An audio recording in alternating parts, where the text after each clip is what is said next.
welcome to another episode of TestHERmony. My name is Melita Jefferson, and I don't have a co-host today, so it's just going to be you.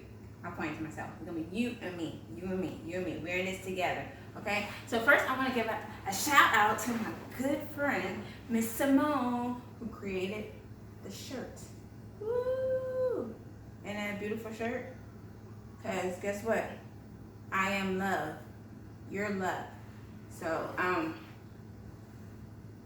that's one of the things we're going to talk about, being loved. See my cup too? TestHERmony? So, where did we leave off last time? Oh, we were going to have this special guest. Okay, so we'll get to that later. Being loved. Dating as a single parent. Being a single parent, that's what we're talking about. So dating. Oof. I don't even know where to start with that one. So, I've been divorced. I was married for 11 years to a Marine, and I've been divorced 11 years. Oh my gosh. It's been such a long time. And I'm only 21. Can you believe that?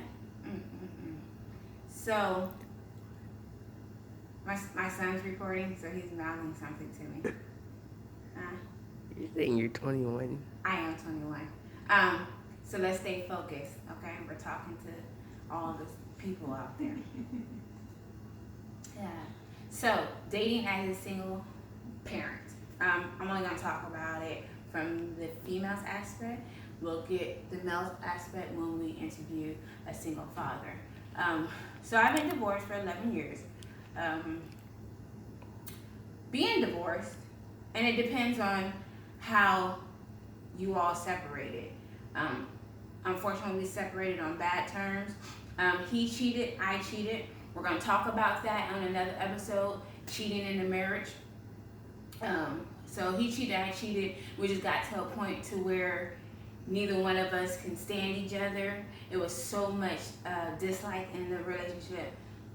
But when he left, not to say that he intentionally left me with the children, but you know, most of the time, not all the time, the woman is the one that's taking care of the children majority of the time.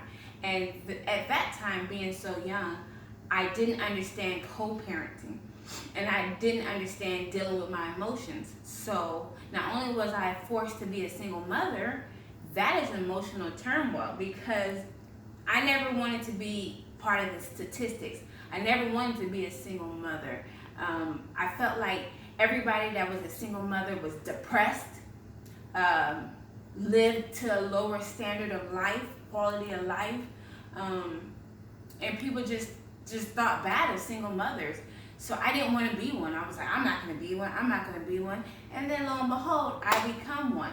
And so I went into a sad state of mind. My baby son was probably 6 weeks old. So going through the divorce and just had a baby and dealing with the other woman because she was still involved and she was still around. So dealing with that was very emotional, and then becoming a single mother. The first 2 years, I felt like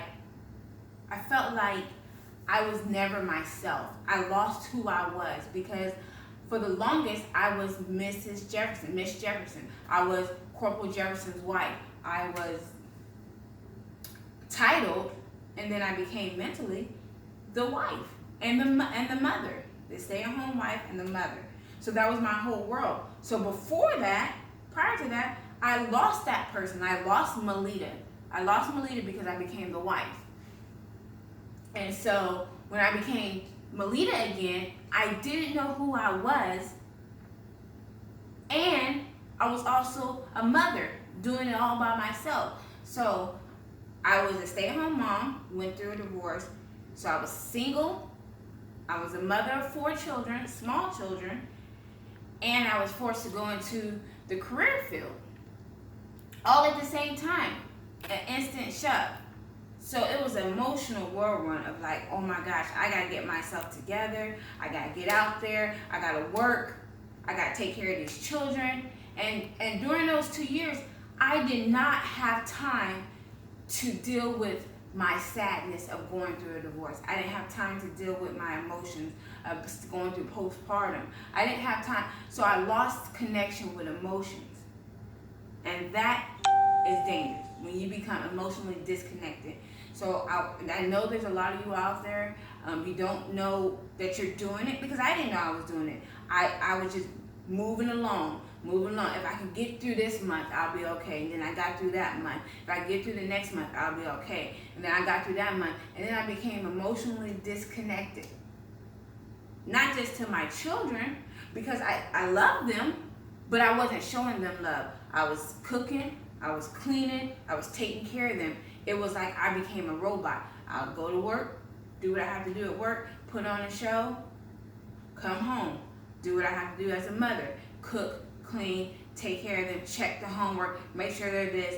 Lo and behold, the teachers would send a letter and be like, oh, well, we need this and we need that, and then they needed money for that, and then I'm trying to fight with my ex-husband over child support. That's a whole nother subject. So to help take care of the children, so literally I'm doing it on my own. And people think that they're helping, but they're really not when they say, oh, well, if you need me. No, they say, this is what absolutely blows my mind. Because it was the church members that would say, I'll pray for you. I get it. Prayer is a powerful thing. It's a mighty thing. But when I'm going through a lot of stuff, if you're praying for me, do that. If that's all you can do, don't say it, because you don't know how that person's going to take it. You can pray in your prayer closet for me alone, but while I'm going through stuff and I barely have food on my table and I didn't have gas to put in my car, or I didn't have nobody to talk to and vent to without thinking that I was some type of way or neglecting my children or anything like that, without judgment, if you weren't that person, all you were doing was hurting somebody else. So make sure that when you see somebody going through stuff, you stop and think, what can I do to make their life just a little bit better? There was a couple of people that just bought groceries and put it on my doorstep. They didn't say anything. They didn't ask for anything in return. That's the type of friends that you need to surround yourself with. And if you don't have those, let me know, because there's a lot of people out there that's willing to help. A lot of us.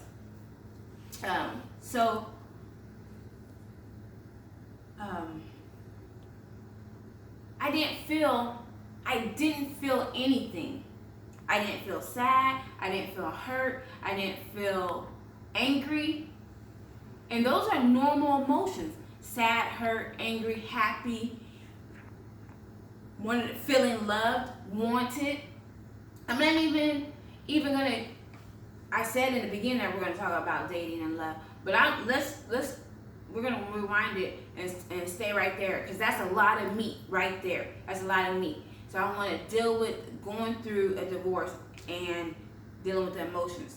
So you need to vent. You need to vent, not just vent. You need to vent to somebody without judgment. You don't need your girlfriend or your parents, your mom saying, girl, I told you not to marry him. Not time. This is not the time for that. Okay? So you need somebody to vent to. They're just going to let you vent without giving advice. A lot of us don't know how to shut our mouth when it comes to each one needing to vent to each other. So if you're that girlfriend, let your girlfriend vent. Don't say nothing. Just be like, and listen. Listen is a form of communication. Listening is what we're lacking in this world, because we hear each other, but we're not listening to each other. Actually listening to the emotions, listening to the feelings, reading the body language. Those are the things that we have to pay attention to, and that helps us listen to each other. If your girlfriend's leaning forward, she's trying to get something from you without even knowing that's what she's doing. She's leaning towards you. So that's a body language you gotta pay attention to. I'm not gonna go too much into it any further because this is just part one of that. I want to get your opinions. I want to get your questions. I want to get what you've dealt with, what you've seen somebody else deal with, and we're gonna stay right here for a little bit and dig deep into divorcing and dealing with that and becoming a single mother. That's where we're gonna stay right there for a couple of episodes, because I really think that that's so important. Because if you could get that portion done, you get that off to a semi-decent start, because going through divorce is not a great thing. So if I can get you to a semi-decent start, you won't have to hit as many bumps in the road as I hit or others hit. But stay tuned, because we're going to still interview other single mothers. We're going to interview other women and their testimonies, because that's the reason why we're doing this, to give our TestHERmony. Okay? So I need y'all to stay tuned. Subscribe, share, like. Send people over to subscribe, share, and like. Stay tuned. We're going to do wonderful and great things. If you get a chance, try to read your Bible. I'm not a holy roller, but one of the challenges that was put out to me was to read the day. So today's the 5th, so you will read the 5th chapter of Proverbs. Tomorrow's the 6th, you'll read the 6 chapters of Proverbs and chew on that just a little bit. Once again, we're going to talk about finances, we're going to talk about dating, we're going to talk about buying houses, we're going to talk about credit, we're going to talk about teaching children about finances, we're going to talk to teenagers, we're going to talk about raising daughters that are teenagers. Raising boys is totally different. So there's going to be so much more that we're going to talk about here to come, but I wanted to keep the first few ones short, and tell me what you think. Talk to you later. Hey.